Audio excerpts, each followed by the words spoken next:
Which way now? It was summer on the island of Sogo.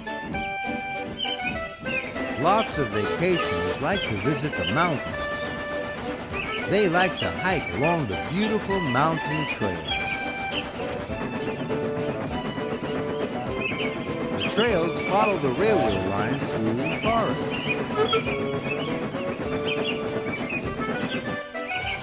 By rushing rivers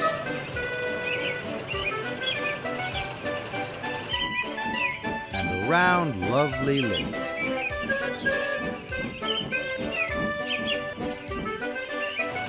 Today, Rusty has two very important jobs. First, he has to take some workers to put up new signposts along the trails. The signposts show hikers which way to go.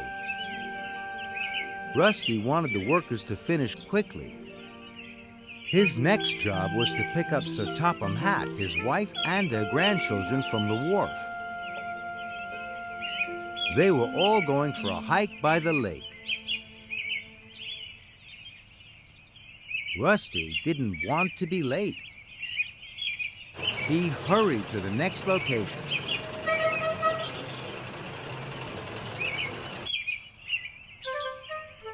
Rusty was almost bursting. He wanted to get away. "It's time to go! It's time to go!" he called. "We haven't finished our job," said the workers. "But we have to leave now," Rusty hummed. "I can't be late for Sir Topham Hatt." But when Rusty arrived, he wasn't late. He was early. Thomas puffed up to say hello. "You look happy," tooted Thomas. "I am," honked Rusty. When Sir Topham Hatt and his family arrived, they were very excited. They climbed on board Rusty's car and set off for their day at the lake.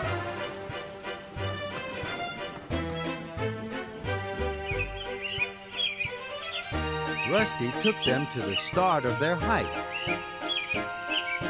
"We'll see you later at the cafe," boomed Sir Topham Hatt. And Rusty chugged cheerfully away. Rusty did all his other jobs as quickly as possible. He had to be on time to pick up Sir Topham Hatt and his family at the cafe.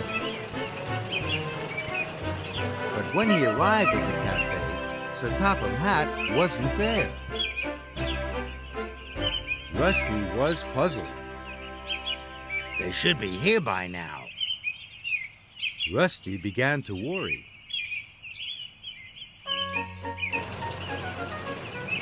Rusty decided to look for them. "I'm sure they can't be far away," he thought. At the quarry, Rusty found a group of campers. They were putting up their tents. Rusty asked if they had seen Sir Topham Hatt and his family. "No, we haven't," said the campers.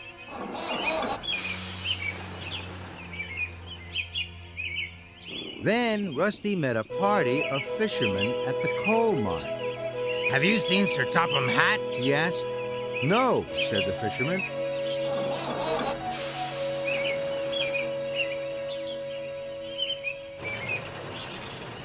At the ruined castle, Rusty found a group of skiers. They hadn't seen Sir Topham Hatt and his family either. Rusty puffed on. Then he stopped. This is very strange," he puzzled. "Why were the skiers at the ruined castle, and the fishermen at the coal mine, and the campers at the quarry? Bust my buffers," Rusty honked. "The signposts must be all pointing in the wrong direction. I made the workmen rush. This is all my fault."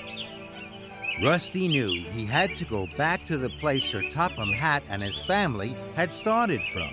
Then follow the signs they had followed.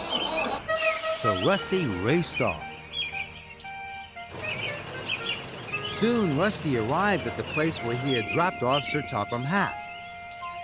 He looked at the signpost. The signpost wasn't pointing to the lake. It was pointing towards the hills. That's the way to Hill Farm, thought Rusty. Rusty chugged up the steep track towards the farm as fast as he could.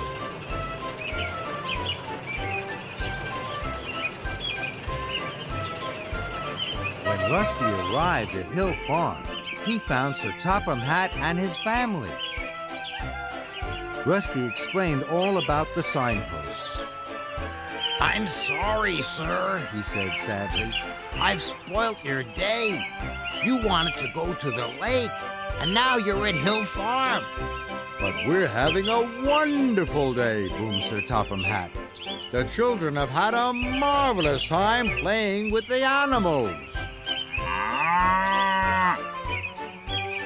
Rusty was very happy.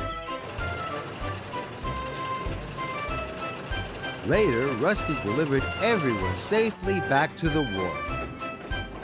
"Goodbye, Rusty," called the children. "You can go home now." Not yet, said Rusty. I've one more job to do. Rusty hurried over to the workmen.